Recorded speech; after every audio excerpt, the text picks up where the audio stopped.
Okay, hi everybody. This is Candace, the Dementia Care Specialist with Milwaukee County Department on Aging. And I just would like to start by thanking Serving Older Adults for inviting me to do this Facebook live event with you all today. The topic of today is going to be brain health, and I'm going to refer to my presentation here. Start it from the beginning. Hopefully, you guys are hopefully seeing what I'm seeing. But today we're just going to talk about everything revolving brain health, early warning signs of memory loss, ways that you can improve your memory, improve your brain. That's going to be the topic for today's presentation. So I will go ahead and I will get started. I always like to start with Milwaukee County's mission. This guides all of the services and all of the programs that we do. So, the mission of Milwaukee County Department on Aging is to affirm the dignity and the value of older adults of this county by supporting their choices for living in and giving to our community. Move to the next slide here. Okay, and just an overview of our basic services. So we divide our services into quality life needs and vital life needs. So meeting some of the vital life needs are our Meals on Wheels program, our long-term care program, elder abuse, and of course dementia care specialists. We have two at Milwaukee County.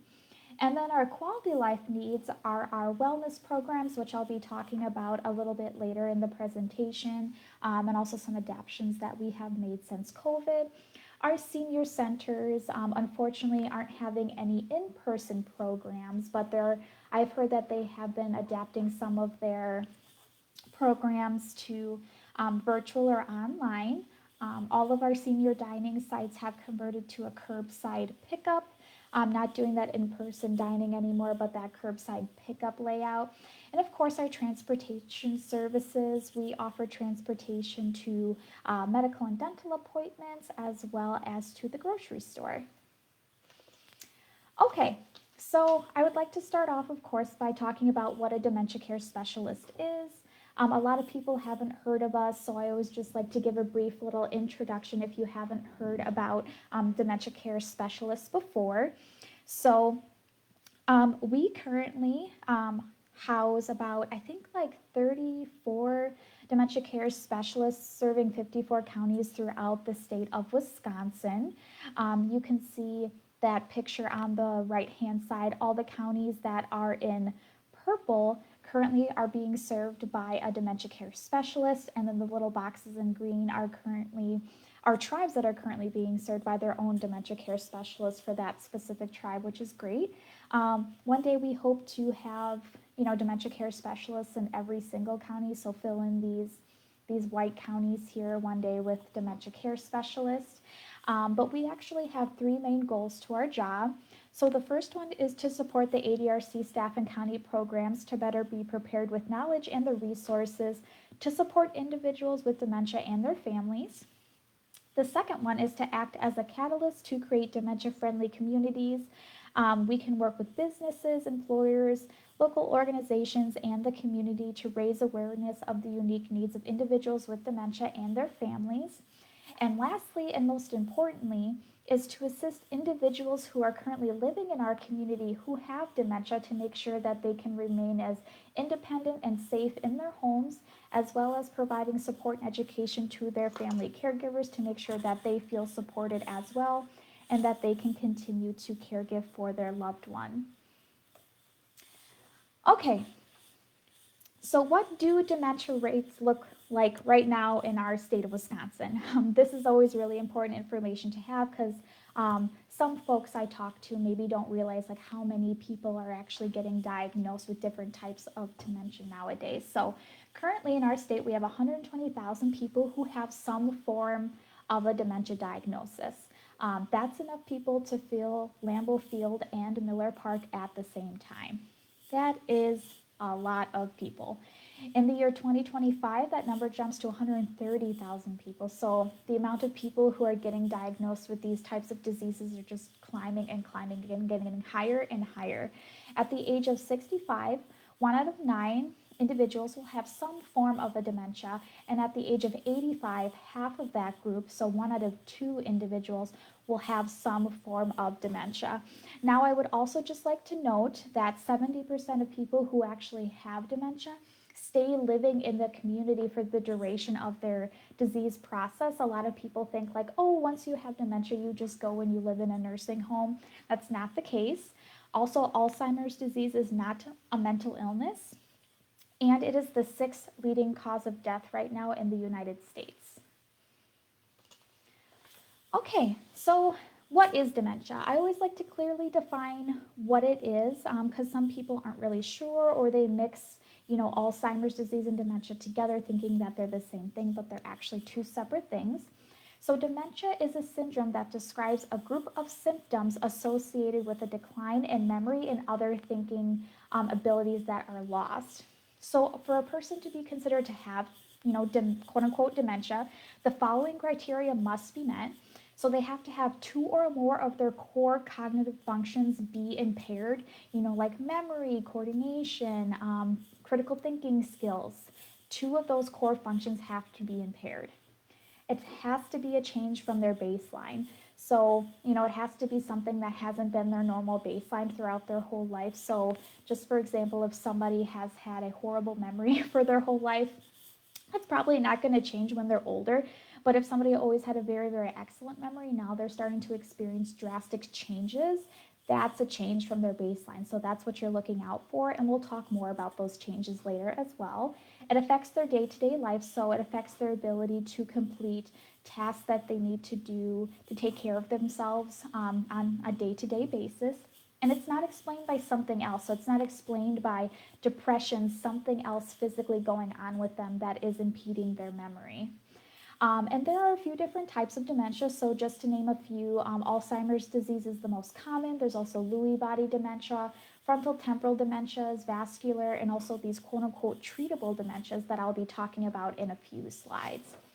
I also just really like to show this specific image here. It really gives a good visual representation of what dementia looks like, the relationship between dementia and the diseases. So really think of dementia as, this umbrella term, it's not a disease within itself, but under this umbrella, you see all the different diseases that cause dementia. So you can't have dementia without the disease causing it first. So just for example, Alzheimer's disease causes dementia, vascular, Lewy body, frontal temporal, all these diseases cause dementia. There are actually about, I think, 50 to 60 different types of dementia. So if you have a loved one who has received this quote unquote dementia diagnosis from a doctor, I really encourage you to, ask the follow-up questions like, okay, well, dementia is this general term. So what is the disease that is causing my loved one's dementia? Because that is really good information to know, because all of these types of diseases, they have different progressions. Some have different, prone symptoms to them. So it's really good to know which type of disease your loved one has. Okay, and I do want to spend just a little bit of time focusing on Alzheimer's disease because it is the most common type of dementia. It accounts for 60 to 80% of all cases. And it's a type of dementia that, it develops slowly. It gets worse over time, becoming severe enough to interfere with those daily tasks. Usually one of the first symptoms is, some memory loss, issues with planning, thinking, but later symptoms you actually start to see in really severely impaired communication, poor judgment, disorientation, confusion, really drastic behavior changes, difficulty speaking, swallowing, and even walking. So this particular type of dementia really has a long sloping progression down. The person loses more and more function as the disease works its way throughout the brain. And this is actually what the brain looks like. So we have two halves of a brain here. Both of these people died at the same time, same age, but the only difference is the person on the right died from severe Alzheimer's disease, where the person on the left had a perfectly healthy brain when they had passed away. And we can really see the difference between these two brains here. So the one on the right we like to call, or the one on the left, we like to call it a cauliflower brain. So it kind of looks like a cauliflower when you cut it in half. It's very full, it's very plump, there's no gaps. But the one on the right, that the person died of severe Alzheimer's disease, the brain has really shrunk in size. There's big holes, these big crevices, these big gaps. This is what Alzheimer's disease really does to the brain. And it's really hard for some caregivers to wrap their heads around this disease because you can't look at someone and see the destruction going on in their brain. You can't just look inside their head and see that their brain is deteriorating away. So it's really important to remember, as the person with Alzheimer's disease loses function, it's not because they're choosing to do it or they're lazy or they're just being difficult. It's because this disease is taking that part of their brain that controlled that function away. So you're asking them to do something that they're just not physically able to do anymore. So just keep that in mind. This is the physical result of Alzheimer's disease. And this is a video that I really like to show with this presentation, but unfortunately I don't think I'll be able to show this video today. So, maybe take down the web address, or if anybody would like copies of the presentation after, I would be happy to send them to anybody so you can watch this video. It's just a really nice video, an illustration of what Alzheimer's does to the brain, how it works its way, how when it, touches different areas of the brain, the different symptoms that you'll see. So it's a very short, very good video. I encourage you guys to watch it on your own later. Oh, and now I would like to talk about those quote-unquote, reversible or treatable dementia. So this list of things here mimic, dementia-like symptoms in older adults. So the first one is, medications. That one, if somebody might be prescribed something new, maybe it's interacting with something that they're already taking and it might actually be affecting their memory. Depression actually mimics dementia in older adults. So sometimes when, people come to me and they're talking to me about their symptoms and they're also saying that they're stressed and they've been feeling depressed lately, that their memory issues actually might be to their, depression and their stress levels, not necessarily a dementia forming. Also medical issues, thyroid problems, hearing and vision impairments really impact your memory. Vitamin B12 deficiency, infections are a big one. UTIs, urinary tract infections, really cause, short-term delirium in older adults. Fever, sepsis, pneumonia, and delirium is just that acute confusion. So it looks like dementia in somebody, but it's acute, so it happens really quickly, and it can also, once the underlying thing that's causing your delirium goes away, like a UTI, once that's treated, you go back to your baseline. Okay, so now I would like to talk about some risk factors for developing Alzheimer's disease. So I would just like to talk about who might be at higher risk. So African Americans, Latinos, and women are at higher risk. Latinos are 1.5 times more likely, and African Americans are 2 times more likely to develop Alzheimer's disease than whites. Some people might think, well, why is that? Why must that be? And it's because African American and Latino populations have higher risk of the things listed here, these health conditions listed on the right side. So they have higher rates of high blood pressure, high cholesterol, heart disease, diabetes, obesity. Some of the other risk factors for Alzheimer's disease is being female, just because we have longer life expectancy than males do, inactivity, family history of memory problems, and then the number one risk factor is age. Just the older you get, the more at risk you become of developing a type of dementia. It doesn't mean you will 100% get it, just your risk increases as you get older. Okay, Now I would like to talk about the warning signs of memory loss. So the warning signs that something might be going on, okay? So the first one I want to talk about is that memory loss that disrupts daily life. So this is one of the most common signs of Alzheimer's disease, especially in the early stages. So you might be forgetting recently learned information or asking the same thing again and again. But on the flip side, so we all actually do have changes to our memory and changes to our brain just as we get older. They're just normal parts of aging. And a normal part of aging is, you sometimes might forget appointments, but then, you remember them later, like, oh, shoot, I forgot a dentist appointment that I had today. My bad, I'll just reschedule it and, for next week or something like that. So that's the normal part of aging. The second one is challenges in planning or problem solving. So if somebody might start to develop issues with, their checkbook. So normally when they would be balancing their checkbook, if they come across an issue, they're able to catch it, fix it, no problem.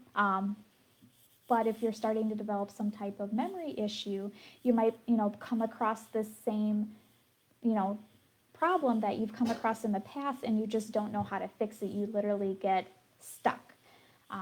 The next one is difficulty completing familiar tasks at home. So that's different than typical age-related change where, you might sometimes just need to be shown again how to use like a new setting on your TV or how to use your new phone that you got. It just takes you a little bit longer to get used to it, but eventually you get it. But if the person starts to have difficulty completing tasks that they're familiar with, so like a game that they've been playing for years, like a card game or the same washing machine that they've had for 20 years, now all of a sudden they're just not sure how to work the washing machine. It's like, well, you've had the same one for this whole time. How can you forget how to use it? That's one of those warning signs. The next one is confusion with place or time. So typical age-related change is, you know, especially nowadays since we're stuck home so often, we're like, well, what day of the week is it? It's like, I know it's October. It's kind of like the middle of the month. I think it's like Tuesday. Or we just look at our calendar and we figure it out, not paying so much attention to what the actual date is. But not typical, so memory issues might be you start to get confused with where you are or what time of day it is. So you might go to the bank and think that you're going to the dentist office, or you might say like, oh, it's 8 o'clock at night when it's really just 8 o'clock in the morning, or might confuse the year like thinking it's 1983. So those are some really kind of big warning signs. The next one is trouble understanding visual images or spatial relationships. You typically might, see that in someone's driving. So if somebody starts to have, memory issues or, signs of Alzheimer's disease, they start to not be able to judge that depth perception. So they might, hit the car in front of them because they didn't stop soon enough, or when they're taking a turn, they just don't turn as sharply and they go into oncoming traffic, or they turn too sharply and maybe they hit the stop sign. So they start to really have issues with that depth perception. But, as we get older, we all know that we do have changes to our vision. We might, need a stronger prescription. Maybe we start to develop cataracts or, typical age-related changes to our vision. So that's the difference between those two. The next one is new problems with words or speaking or writing. So people with Alzheimer's disease might have trouble following or joining a conversation. They may stop in the middle of a conversation and have no idea how to continue, or they may need to repeat themselves. They may struggle with vocabulary, have problems finding the right word, or call things by the wrong name. An example of that might be if somebody says like watch, they might not be able to find that word watch in their mind and they'll replace it with hand clock or something like that. But the other side of that typical age-related change is we all have trouble with word finding. I do it now on a daily basis, but it's that difference between once in a while having trouble finding the right word and then having it be a constant thing happening in every conversation or on a day-to-day basis. The next one is decreased or, oh wait, almost skipped the seventh one there, misplacing things and losing the ability to retrace your steps. So typical age-related change would just be losing things. Once in a while, it's like, oh, where did I set my phone down? I'll just retrace my steps and I'll find it. But not typical part of aging is, the person might not be able to remember where they put those things down. They might start to think that people are coming into their house moving their things around. They might put their keys in the refrigerator, stuff like that. The next one is decreased or poor judgment. So, we're all allowed to make a bad decision or a poor choice once in a while. We've done it when we're younger. We're allowed to do it when we're older. But people with Alzheimer's disease may, demonstrate unusual changes in judgment and decision making. For example, they may use poor judgment when dealing with money, giving large amount of money as a way to, scammers or telemarketers, or just making odd decisions, poor choices that's just really out of character for them. The next sign is withdrawal from work or social activities. So as we get older, it's pretty normal to sometimes feel weary about going to another family event or social outing or work, even though I'm sure we would all love to kind of go out and be normal during this time. But that's a typical age-related change. But if the person really started to withdraw from things that they loved, whether it's work, hobbies, sports, like if your dad really loved going golfing, he goes golfing every day, and then all of a sudden now he just finds every excuse in the book not to go and just doesn't seem interested in something that he had loved to do for so long. That's a big change, and that's one of those warning signs. The last one is changes in mood and personality. So typical age-related change is, we all heard that saying that, an old person is stuck in their ways. So as we get older, we kind of do get stuck in our routine, stuck in our ways and how we like to do things. And if they're ever disrupted, we might get a little, upset or a little bit irritable, but it's not out of character for the person. But if the mood or personality of the person with Alzheimer's disease, you might actually start to see the person might get upset really easily, where it's just like out of place or out of character for them. They might become more confused, suspicious, depressed, fearful, or anxious out of nowhere. So it's just those, I just want to refer back to that, it's a change from their baseline. So it's all these things that just haven't been this person, their personality, their way of doing things. Now all of a sudden these changes are starting to happen. Don't ignore these changes, because it could be, some of these warning signs going on. Okay, now that I kind of talked about what some of the warning signs might be, I'd like to talk about what we can do to reduce our risk. Okay, so aging well, it all depends on our genes, our lifestyle choices, and the environment in which we live. There are some lifestyle choices that, we can absolutely do that can affect the health of our brain and our memory. And the Alzheimer's Association actually put together a list of 10 ways that you can improve your brain and improve your memory. Okay, so the first one is called butt out. So that is actually just encouraging anyone who is currently smoking to talk to their doctor about ways that they can, stop smoking, because smoking actually increases your risk of developing memory issues later on in life. The next one, follow your heart. Risk factors for cardiovascular disease and stroke, obesity, high blood pressure, and diabetes negatively impact your cognitive health. So if you have any of those, health conditions going on, making sure you're on top of it, you're managing them well, they're under control, because if they're not managed well, it actually has a direct impact on your cognitive health. The next one is heads up. That one's a pretty easy one, just making sure that you always protect your head. If you're going on a bike ride, roller skating, skateboarding, whatever it is, just always make sure you're protecting your head, because brain injury increases the risk of cognitive decline and dementia each time you hit your head. So always, always, always wear a helmet and protect your head. The next one is fuel upright. So eating a well-balanced diet that is higher in vegetables and fruit can help reduce your risk of cognitive decline as you age. One of the most popular or referenced diets that people use to have the best brain that they can is called the Mind diet or a Mediterranean-based diet. This diet is really high in fish and high in berries and low in stuff that is not really good for us, like fats and fried foods and sugar and stuff like that. The next one is catch some Z's. So not getting enough sleep actually can result in issues with memory and thinking. Think about some of those nights where you just got a horrible night's sleep and you just don't feel like yourself. You feel like you're in a fog. If you keep doing that on an ongoing basis, it actually can affect your memory on the long term.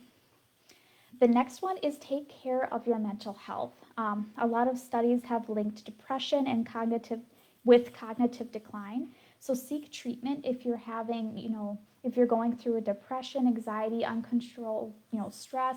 If you're having any of those things going on, really seek help and make sure you're taking care of your mental health. The next one is buddy up.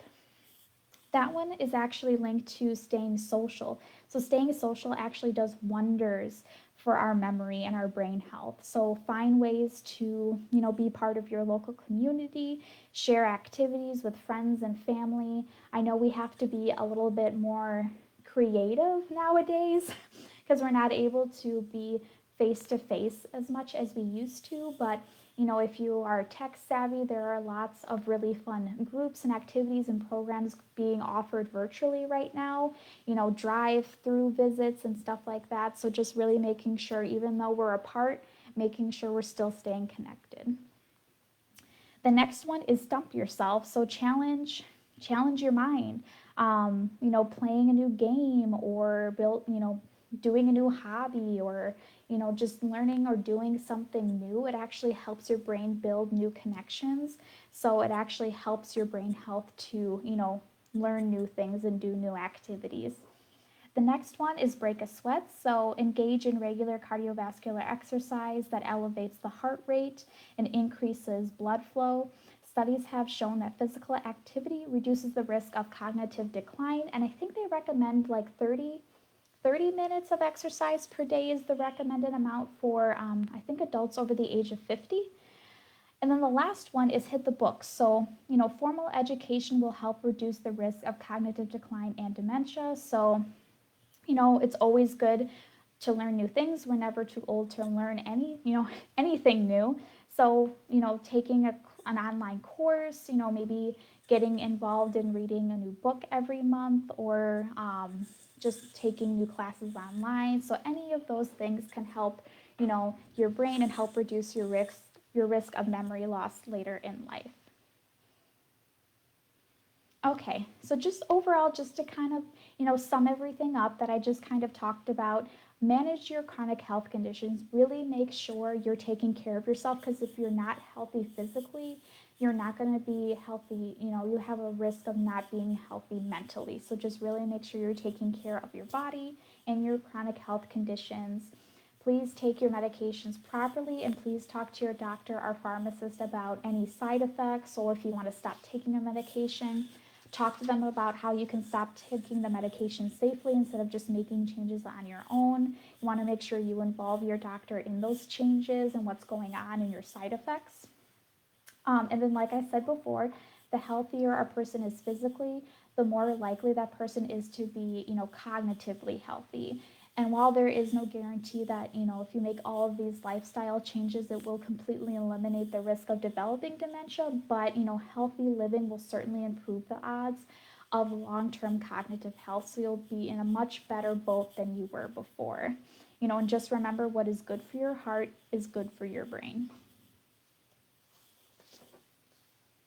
Okay, now I want to talk about some of the wellness programs. So these actually were all of the wellness programs that we were offering before the pandemic hit. Some of them we are not offering anymore, but some of them actually have been converted to an online format. So we're still able to offer, those programs. I think in particular, living with chronic pain and then powerful tools for caregivers are programs that we're still offering virtually. I haven't heard any updates on the Stepping On the Fall Prevention Program, Living Well with Chronic Conditions, Living Well with Diabetes, or the Spanish versions of these workshops. But if you want to find out more about the ones that we're offering, how they are running them virtually, please call our call center, which is the number on the right, which is 414-289-6352.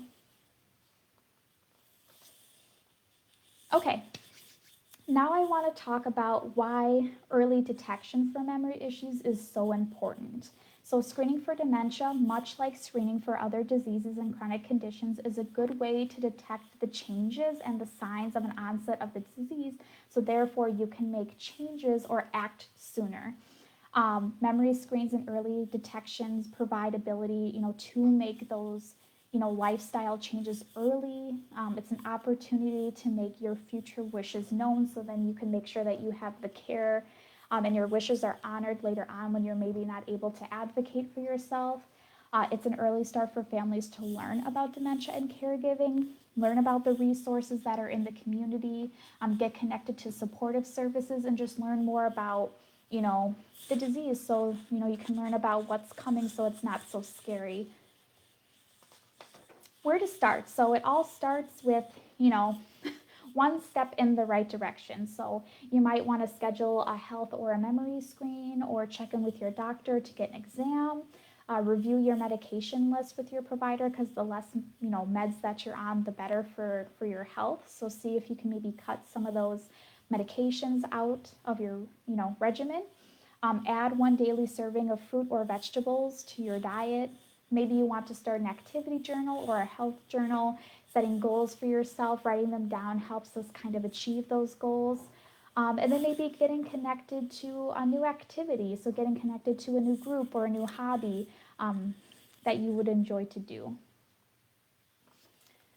Okay, and now I just want to talk about the difference between community memory screens and memory clinics, because some people kind of get them a little bit confused. So like we said, one of those things that you can do is get a memory screen. So dementia care specialists in each county actually offer this service. They offer community memory screens. It's not a diagnostic tool by any means.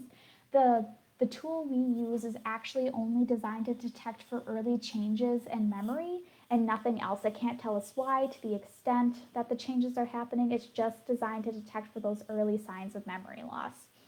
And the tools that we use are actually called the animal naming and the mini-cog.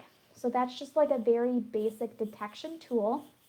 But on the flip side, for people who might call me and they're like, there's these big changes, we know something's going on, we just haven't been able to get a diagnosis, we want to get a diagnosis, you actually could make an appointment at one of our memory clinics that we have here in the state of Wisconsin. In Milwaukee County in specific, we have 6 memory clinics, and that's what they're designed to do. They're designed to do that further evaluation and see, why the person is having, memory loss and what's causing it. So they'll do a very comprehensive evaluation. They will do a detailed, review of your medical history.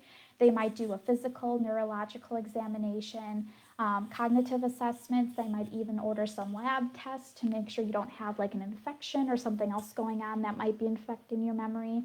And if they need to, they might even order a brain scan to look at your brain to see exactly what's going on in there. Okay. And then lastly, I just want to review just some brief community resources. So the first one is, of course, the Milwaukee County Dementia Care Specialist. This is our main call, our main phone number, which is 414-289-6874. You can also visit the Milwaukee County Department on Aging website. And we have a dementia tab where it lists our contact information. You can actually make a referral to us right on our website.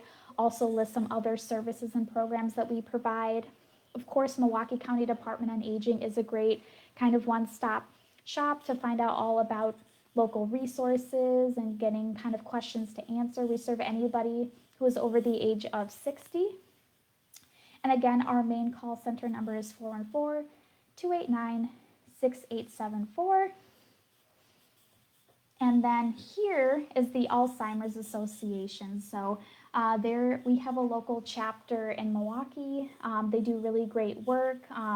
They run a lot of really great support groups. Some of their in-person programs aren't really being offered anymore due to the pandemic, but they also have a 24/7 helpline that anyone can call day or night. And that number is 1-800-272-3900.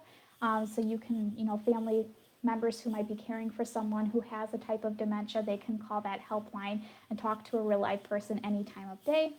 We also have the Wisconsin Alzheimer's Institute. They actually coordinate the memory clinics here in our state.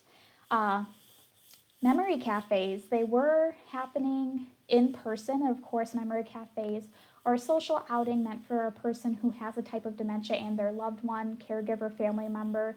Just a fun social outing that you guys could do together. Unfortunately, they are not meeting in person anymore, but a lot of them have converted to a online or virtual format. So you can actually call our local chapter of the Alzheimer's Association to find out, more, which is 414-479-8800.